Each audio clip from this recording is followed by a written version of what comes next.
Hello दोस्तों, नमस्कार। मैं श्यामा मिश्रा और स्टडी टॉपर में आप लोगों का हार्दिक स्वागत है।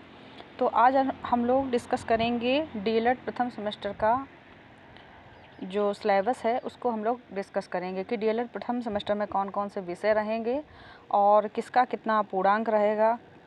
तो पूरा डिस्कस आज करेंगे, तो बने रहिए हमारे साथ वीडियो में।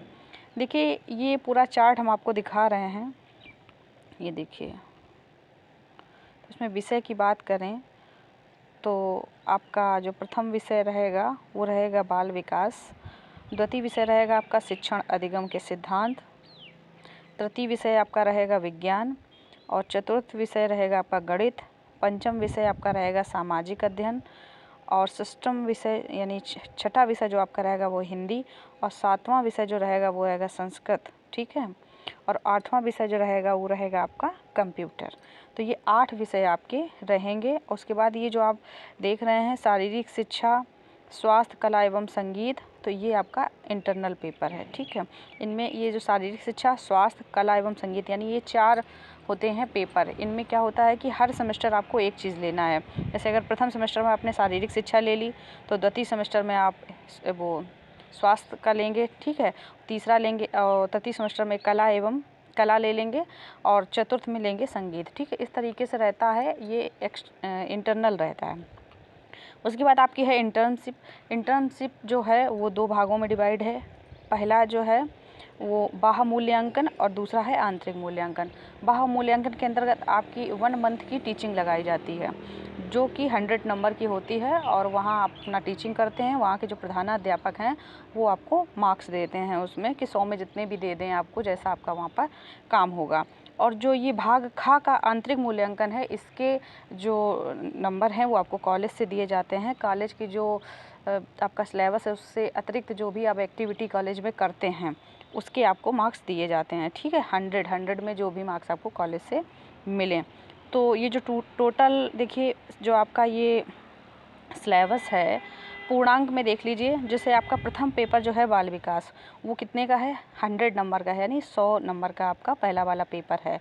दूसरा पेपर भी आपका 100 नंबर का है। तीसरा पेपर आपका 50 नंबर का है। चौथा पेपर आपका 50 नंबर का है और पाँचवा यानी सामाजिक अध्ययन का पेपर भी आपका 100 नंबर का है। और हिंदी का पेपर 50 का है, संस्कृत का पेपर 50 का है और कंप्यूटर का जो पेपर है वो भी 50 नंबर का है। अब इन 50 में जब हम लोग देखते हैं तो 50 में जैसे ये हमारा पहला पेपर है बाल विकास जो 100 नंबर का है, इसमें 50 नंबर जो हैं वो बाह्य मूल्यांकन के हैं, ठीक है। बाह्य मूल्यांकन यानी आपका एक्सटर्नल पेपर होगा, जो एग्ज़ाम सेंटर पे आप पेपर अटेम्प्ट करेंगे वो 50 नंबर का होगा। उसके बाद 50 नंबर जो हैं वो आपके आंतरिक हैं। ये 50 नंबर जो हैं वो आंतरिक मूल्यांकन के हैं, ये आपको कॉलेज से दिए जाएंगे, ठीक है। तो टोटल योग कितना हो गया? 100 हो गया। उसके बाद देखिए शिक्षण अधिगम के सिद्धांत, इसमें भी 50 नंबर आपके बाह्य मूल्यांकन के हैं और 50 नंबर आंतरिक मूल्यांकन होंगे। यानी ये 50 नंबर आप बाह्य मूल्यांकन वाले आप इसका एग्ज़ाम देंगे जा करके और ये 50 नंबर आपको कॉलेज के मिलेंगे जिसमें आप असाइनमेंट फाइलें जो भी बनाएंगे उसके नंबर। टोटल पूर्णांक आपका 100 नंबर का हो गया, ठीक है। उसके बाद तीसरा पेपर विज्ञान का है जो कि 50 नंबर का होगा, जिसमें 25 नंबर आपके एक्सटर्नल हैं और 25 नंबर इंटरनल हैं। चौथा पेपर आपका गणित का है, वो भी 50 का होगा, जिसमें 25 नंबर आपके एक्सटर्नल हैं और 25 नंबर आपके इंटरनल होंगे, ठीक है। टोटल 50 का होगा। उसके बाद देखिए अगला 5वां पेपर आपका सामाजिक अध्ययन का है। तो सामाजिक अध्ययन में देखिए 100 नंबर का पेपर है, 50 आपके एक्सटर्नल यानी आप पेपर देंगे एग्जाम सेंटर पर और 50 नंबर आपको कॉलेज से मिलेंगे। टोटल 100 नंबर का है। छठवां पेपर देखिए 50 नंबर का है हिंदी का, जिसमें 25 नंबर का आप एग्ज़ाम सेंटर पे एग्ज़ाम देंगे और 25 नंबर आपको कॉलेज से मिलेंगे। सातवां पेपर जो है आपका वो है संस्कृत का और संस्कृत में भी यही प्रोसेस है। 50 का पूर्णांक है, 25 आपके इंटरनल है और 25 आपके एक्सटर्नल है, ठीक है। और उसके बाद कंप्यूटर का जो पेपर आपका है वो भी 50 का है, जो 25 आपके इंटरनल मार्क्स होंगे जो कॉलेज से दिए जाएंगे और 25 आपके एक्सटर्नल होंगे। उसके बाद जो शारीरिक शिक्षा, स्वास्थ्य, कला एवं संगीत, इसके एक्सटर्नल एग्ज़ाम इसका नहीं होता है, इंटरनल केवल है 50 और ये नंबर जो आपके हैं ये कॉलेज से दिए जाते हैं। उसके बाद इंटर्नशिप देख लीजिए। इंटर्नशिप आपकी 200 नंबर की होती है, 100 की होती है एक्सटर्नल जहाँ मतलब आप जो टीचिंग करते हो और 100 आपकी इंटरनल होती है। अगर टोटल पूर्णांक की बात करते हैं तो देखिए जब हम बाह्य मूल्यांकन की बात करते हैं तो टोटल हमारा पूर्णांक बनता है जाकर के 375 नंबर, यानी आप एग्ज़ाम सेंटर से 375 में से नंबर लेकर आएंगे। और जब हम इंटरनल मार्क्स की बात करते हैं, आंतरिक मूल्यांकन की, तो वो आपके बनते हैं 425 नंबर आपको कॉलेज से दिए जाते हैं। अब 425 में कॉलेज आपको जो भी नंबर प्रोवाइड करता है, टोटल जो पूर्णांक रहता है वो 800 का रहता है। कितने का रहता है? 800 का रहता है। ठीक है, टोटल पूर्णांक आपका 800 का। अब हम जरा पासिंग मार्क्स की बात कर लेते हैं। अब ये देख लीजिए कि जैसे जो आप आंतरिक मूल्यांकन होता है, ठीक है, तो आंतरिक जो मूल्यांकन 50 नंबर हैं, तो 50 नंबर में हम लोगों का ये क्राइटेरिया कि हम लोग आपको 30 नंबर से कम नहीं देंगे। ठीक है, 30 से कम नंबर हम आपको नहीं दे सकते हैं, 30 से एवं भी हमको देना है। और बाह्य मूल्यांकन में आपको 50 में 25 नंबर, न्यूनतम 25 नंबर लाना है। अगर आपके 50 में 25 नंबर नहीं आए तो आपकी बैक लग जाएगी। समझ गए हैं? इसी तरीके से ये जितने भी 100 नंबर वाले 50 का पेपर है, तो 25 नंबर आपको उसमें ज़रूर लाना है। एक्सटर्नल में जो 25 का पेपर होगा उसमें 12 आपको लाना है। ठीक है, ये देखिए इस तरीके से आपका सिलेबस का निर्धारण किया जाता है। ये आपके विषय हैं और ये विषय आपके रहेंगे। अब हम लोग सबसे पहले बाल विकास जो है, जो आपका पहला पेपर है, ये बाल विकास, इसका हम लोग अध्ययन करेंगे। ठीक है, इस अध्ययन क्या करेंगे, मतलब इसका सिलेबस सबसे पहले हम लोग बाल विकास का सिलेबस डिस्कस करेंगे कि इसके अंतर्गत हम लोगों को क्या पढ़ना है। ठीक है, फिर हम शिक्षण अधिगम का, यानी सारा सिलेबस आज हम आपको इस पर बताए दे रहे हैं। आप अपनी सुविधा अनुसार, आप अपनी सुविधा के अनुसार इसको जो भी, जहाँ भी आपको जो ज़रूरत पड़े वो आप अपना इसमें सिलेबस देख लेना। तो ये पहला जो आपका आ गया है सैद्धांतिक विषय फर्स्ट, बाल विकास एवं सीखने की प्रक्रिया, कि बाल विकास के अंतर्गत हम लोग क्या क्या पढ़ेंगे। तो बाल विकास के अंतर्गत हम लोग पढ़ेंगे, सबसे पहले हम लोग पढ़ेंगे बाल विकास का अर्थ। बाल विकास का अर्थ पढ़ेंगे, इसका आवश्यकता पढ़ेंगे और इसका क्षेत्र, यानी बाल विकास का अर्थ, आवश्यकता एवं क्षेत्र। ठीक है, उसके बाद हम लोग पढ़ेंगे बाल विकास की अवस्थाएं, जिसमें हम लोग पढ़ेंगे शैशवावस्था, बाल्यावस्था, किशोरावस्था एवं इसके अंतर्गत होने वाले विकास, जैसे शारीरिक विकास, मानसिक विकास, संवेगात्मक विकास, सामाजिक विकास, भाषा विकास, भाषा अभिव्यक्ति क्षमता का विकास। ठीक है, सृजनात्मकता एवं सृजनात्मक क्षमता का विकास, व्यक्तित्व का विकास, अर्थ। तो व्यक्तित्व पढ़ेंगे तो व्यक्तित्व के अंतर्गत हम पढ़ेंगे अंतर्मुखी, बहिर्मुखी और उभयमुखी। ठीक है, तो ये हम लोगों ने व्यक्तित्व पढ़ लेंगे। उसके बाद देखिए व्यक्तित्व परीक्षण हम लोग पढ़ेंगे। ठीक है, व्यक्तित्व परीक्षण पढ़ेंगे एवं समायोजन के उपाय। उसके बाद हम लोग पढ़ेंगे वैयक्तिक भिन्नता। ठीक है, वैयक्तिक भिन्नता क्या होती है, कौन कौन से कारक होते हैं, एकदम इसका महत्व क्या है, ये चीज़ हम लोग पढ़ेंगे। उसके बाद हम लोग पढ़ेंगे कल्पना, कल्पना क्या है, चिंतन क्या है, तर्क क्या है। ठीक है, उसके बाद हम लोग पढ़ते हैं बाल विकास के आधार एवं उनको प्रभावित करने वाले कारक, जैसे वंशानुक्रम और वातावरण। इस चीज़ को हम लोग पढ़ेंगे। उसके बाद हम लोग पढ़ेंगे, ये देखिए हम लोगों का दूसरा चैप्टर आ जाएगा जो है अधिगम। अधिगम क्या होता है, अधिगम का अर्थ तथा अधिगम के ये विभिन्न सिद्धांत हैं। ये देख लीजिए, अधिगम के प्रमुख सिद्धांत हम लोग पढ़ेंगे। थॉर्नडाइक का सिद्धांत पढ़ेंगे, थॉर्नडाइक का सिद्धांत पढ़ेंगे, पावलोव का सिद्धांत पढ़ेंगे, स्किनर का सिद्धांत पढ़ेंगे, कोहलर का सूज का सिद्धांत पढ़ेंगे, पियाजे का सिद्धांत पढ़ेंगे, वाइगोत्स्की को पढ़ेंगे हम लोग। ठीक है, वैसे मैंने बाल विकास की अपने चैनल पर पूरी प्लेलिस्ट बना दी है, उसमें कुछ वीडियो रह गए हैं, वो और हम अपडेट कर देंगे। उसके बाद हम लोग ब्रूनर का सिद्धांत पढ़ेंगे, सीखने का वक्र क्या होता है। ठीक है, सीखने का पठार क्या होता है, कैसे इसका निराकरण किया जाता है, ये चीज़ हम लोग पढ़ेंगे। सीखने का स्थानांतरण क्या होता है, ट्रांसफ़र ऑफ लर्निंग, ये चीज़ हम पढ़ेंगे। उसके बाद हम लोग पढ़ेंगे अभिप्रेरणा, यानी मोटिवेशन क्या होता है। ठीक है, इसका अर्थ, प्रकार, महत्व पढ़ेंगे, अभिप्रेरणा की विधियाँ पढ़ेंगे। उसके बाद हम लोग अगला चैप्टर जो पढ़ेंगे वो है हमारा ध्यान। ध्यान पढ़ेंगे, स्मृति पढ़ेंगे, उसके बाद लास्ट में है स्टैटिक्स, वो हम लोग पढ़ेंगे। तो बाल विकास के अंतर्गत हम लोगों को इतना पढ़ना है। अब देखिए दूसरा पेपर है हम लोगों का, वो है शिक्षण अधिगम के सिद्धांत।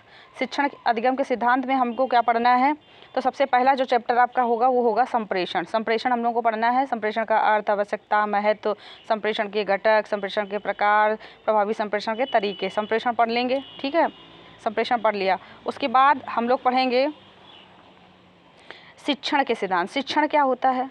करके सीखने का सिद्धांत, प्रेरणा का सिद्धांत, रुचि का सिद्धांत, निश्चय उद्देश्य का सिद्धांत, नियोजन का सिद्धांत, ये चीज़ हम लोग शिक्षण के विभिन्न सिद्धांत हम लोग पढ़ेंगे। उसके बाद इसमें ये देखिए शिक्षण के विभिन्न सिद्धांत ही हैं, सब हम लोग आपको पढ़ाएंगे। उसके बाद है शिक्षण के सूत्र हम लोग पढ़ेंगे, सरल से जटिल की ओर, ज्ञात से अज्ञात की ओर शिक्षण सूत्र पढ़ लेंगे। उसके बाद शिक्षण की जो ये विभिन्न विधियाँ हैं ये हम लोग पढ़ेंगे, ठीक है। उसके बाद शिक्षण की नवीन विधाएँ यानी नवीन उपागम हम लोगों को पढ़ना है, ये शिक्षण के नवीन। उसके बाद हम लोग पढ़ेंगे सूक्ष्म शिक्षण। सूक्ष्म शिक्षण क्या होता है? सूक्ष्म शिक्षण के अंतर्गत कौन कौन से कौशल आते हैं, सूक्ष्म शिक्षण की आवश्यकता क्या है, महत्व क्या है, ये सारी चीज़ें हम लोग सूक्ष्म शिक्षण के अंतर्गत पढ़ेंगे। फिर हम लोग पढ़ेंगे अपेक्षित अधिगम स्तर क्या होता है। अपेक्षित अधिगम स्तर क्या है, इसकी संकल्पना और इसके अंतर्गत जो भी आएगा वो हम लोग पढ़ेंगे। उसके बाद पढ़ेंगे शिक्षण अधिगम सामग्री। शिक्षण अधिगम सामग्री क्या होती है और इसकी आवश्यकता क्या है, ये चीज़ हम लोग पढ़ेंगे। देखिए उसके बाद शिक्षण अधिगम सामग्री के प्रकार, उत्तम शिक्षण अधिगम सामग्री की विशेषताएं क्या हैं, ये हम लोगों को पढ़ना है। तो ये हमारा शिक्षण अधिगम का पेपर हो गया। उसके बाद हम लोग तीसरा विषय पढ़ेंगे विज्ञान। विज्ञान के अंतर्गत हम लोग क्या क्या पढ़ना है हम लोगों को देख लीजिए ज़रा। सजीव वस्तुएं, प्राकृतिक और मानव निर्मित वस्तुएं तथा उनका वर्गीकरण, सजीव व निर्जीव वस्तुओं में अंतर, पौधों एवं जंतुओं में अंतर व समानता, जंतु व वनस्पतियों में वातावरणीय अनुकूलन, ये है। उसके बाद हम लोग पढ़ेंगे वनस्पति जगत। वनस्पति जगत के अंदर जो कुछ भी आता है वो हम लोगों को पढ़ना है। उसके बाद हम लोग पढ़ेंगे पौधों में प्रजनन व उसके प्रकार, ये पढ़ लेंगे, ठीक है। ये तो आपके हो गए, इतना जो है वो बॉटनी का और जूलॉजी का पार्ट हो गया। उसके बाद ये देखिए भौतिक मापन, कुछ चैप्टर इसमें भौतिक विज्ञान के दिए वो हम लोगों को पढ़ना है। उसके भौतिक विज्ञान की ये है गति एवं बल, ये भी उसी का चैप्टर है। पदार्थ एवं उसकी अवस्थाएं, ये भी उसी का चैप्टर है।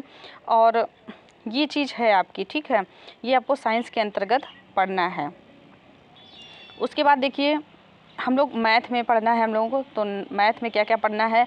संख्या तथा संख्यांक का बोध, अंकों का ज्ञान, स्थानीय मान, ये पढ़ना है। गुणा तथा भाग की संकल्पनाएं एवं संक्रियाएं क्या होती हैं, ये पढ़ना है। भिन्न की संकल्पना पढ़ना है। दशमलव संख्या की अवधारणा क्या है, ठीक है। अपवर्तक, अपवर्त क्या होते हैं, समापवर्तक क्या होते हैं, समापवर्त अवधारणा क्या होती है, ये सब पढ़ना है। उसके बाद हम लोग पढ़ेंगे लघुत्तम समापवर्तक तथा महत्तम समापवर्तक क्या होता है, ठीक है।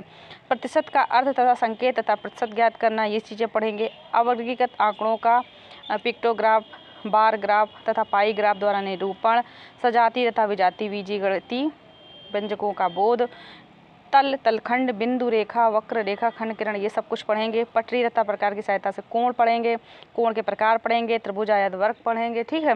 तो यानी ये सब कुछ आप लोग पढ़ चुके हो। इसका जो सिलेबस रहता है वो 8th लेवल का ही रहता है। 8th लेवल में आप लोगों ने जो मैथ और साइंस पढ़ी होगी वही है ये सब। सामाजिक अध्ययन है। देखिए सामाजिक अध्ययन में इतिहास का अर्थ एवं इसके महत्व जानने के स्रोत, ये पढ़ेंगे। पृथ्वी पर मानव की उत्पत्ति कैसे हुई, ठीक है, क्रम बाई क्रम वो पढ़ेंगे हम लोग। नदी घाटी की सभ्यताएं पढ़ेंगे। वैदिक काल, पूर्व एवं उत्तर वैदिक काल पढ़ेंगे। महाजनपद काल, भारत के प्रारंभिक 16 महाजनपदों का उल्लेख किस तरीके से हुआ वो पढ़ेंगे। उपनिषद काल क्या है, सौरमंडल के अंतर्गत जो भी आता है, ग्रह, उपग्रह, क्षुद्रग्रह, आकाशगंगा, उल्का पिंड, ये सब कुछ पढ़ेंगे। उसके बाद मानचित्र क्या होता है, दिशाओं का ज्ञान मानचित्र में कैसे होता है, मानचित्र का निरूपण कैसे होता है, ये चीज़ पढ़ेंगे। अच्छा से एवं देशांतर रेखाएं पढ़ेंगे, ये कितनी होती हैं, कैसे इसका तरीका है पढ़ने का। उसके बाद पृथ्वी पर ताप कटिबंध क्या होता है, उत्तरी गोलार्ध और उत्तरी ध्रुव, दक्षिणी ध्रुव पढ़ेंगे। पृथ्वी की गतियाँ पढ़ेंगे, ठीक है। ये सब हम लोग ज्योग्राफी में इसको पढ़ लेंगे। और यातायात एवं सुरक्षा, ये चीज़ें पढ़ेंगे। उसके बाद हिंदी का देखिए, हिंदी में आपको क्या पढ़ना है, हिंदी का सिलेबस बहुत छोटा है, बहुत ज़्यादा नहीं है। इसमें हम लोगों को पढ़ना है हिंदी भाषा में ध्वनियों को सुनकर समझना एवं शुद्ध उच्चारण। दूसरा है देवनागरी लिपि के समस्त लिपि संकेतों, स्वर, व्यंजन, संयुक्त वर्ण, संयुक्ताक्षर, मात्राओं का ज्ञान। विलोम, समानार्थी, तुकांत व समान ध्वनियों वाले शब्दों की पहचान। अल्प विराम, अर्ध विराम, पूर्ण विराम, प्रश्नवाचक, विस्मयादिबोधक, अवतरण चिन्ह, विराम चिन्ह, इनके विषय में हम लोग पढ़ेंगे। और लेखन शिक्षण की विधियाँ और लिखना सीखने में ध्यान रखने योग्य बातें, बैठने का ढंग, आँखों से कागज़ की दूरी, कलम पकड़ने की विधि, सिरोरेखा, लिपि, अक्षर की सुडौलता और उपयुक्त नमूने, अभ्यास, सुलेख, अनुलेख और शतलेख। बस इतना सा सिलेबस आपका हिंदी का है, बहुत ज़्यादा टफ नहीं है, आराम से बहुत जल्दी पूरा हो जाता है। उसके बाद देखिए संस्कृत है तो संस्कृत में भी बहुत ज़्यादा सिलेबस आपका नहीं है। संस्कृत में आसपास की वस्तुओं, पशु पक्षियों के नाम संस्कृत में इसकी जानकारी आपको चाहिए। संज्ञा क्या है, लिंग वचन की जानकारी, संज्ञा एवं सर्वनाम के सभी विभक्तियों तथा वचनों का ज्ञान, धातु रूप के अंतर्गत लट लकार एवं लंग लकार का प्रयोग, संज्ञा एवं सर्वनाम शब्द के अनुरूप क्रिया के प्रथम मध्यम एवं उत्तम पुरुषों का प्रयोग, सरल संस्कृत वाक्यों का हिंदी में अनुवाद, वंदना एवं नीति परक वाक्यों का सस्वर वाचन, श्लोकों तथा नीति परक वाक्यों का अर्थ ज्ञान, 1 से 20 तक की संस्कृत संख्याओं का ज्ञान। ये तो सभी को होता है, ठीक है। और ये बाकी आपका प्रैक्टिकल वर्क है। तो संस्कृत का भी सिलेबस आपका बहुत ज़्यादा नहीं है। उसके बाद आ जाते हैं हम लोग कंप्यूटर। कंप्यूटर का ज्ञान जो है वो लगभग सभी लोगों को होता है, जिसमें हम लोगों को पढ़ना है इंट्रोडक्शन ऑफ कंप्यूटर। कंप्यूटर का इंट्रोडक्शन आप लोग पढ़ लेंगे, ठीक है। उसके बाद हम लोग डेफिनीशन ऑफ कंप्यूटर सिस्टम, इसको पढ़ लेंगे। उसके बाद हम लोग आगे चलेंगे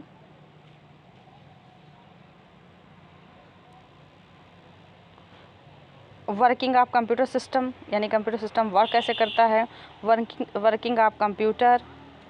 उसके बाद ये देखिए, उसके बाद वर्किंग विथ एप्लीकेशन सॉफ्टवेयर, ठीक है, सॉफ्टवेयर का यूज कैसे होता है, वर्किंग विथ मल्टीमीडिया, ठीक है, इंटरनेट के विषय में पढ़ेंगे हम लोग। वर्किंग ऑन इंटरनेट, यानी इंटरनेट कैसे वर्क करता है, ये चीज़ पढ़ेंगे। Using software application for documentation and professional use, ठीक है, working with A office package. बस ये आपका सिलेबस है कंप्यूटर का। कंप्यूटर का भी सिलेबस बहुत ज़्यादा नहीं है।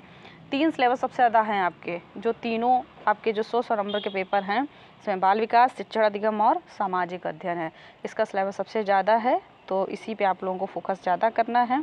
तो ये आपका DLED प्रथम सेमेस्टर का सिलेबस है। बाकी अगर आपको किसी भी प्रकार की कोई कन्फ्यूजन है तो आप हमें कमेंट बॉक्स में ज़रूर लिखिएगा, हम आपकी समस्या का समाधान ज़रूर करेंगे। तो आज के वीडियो में सिर्फ इतना ही। Thank you for watching.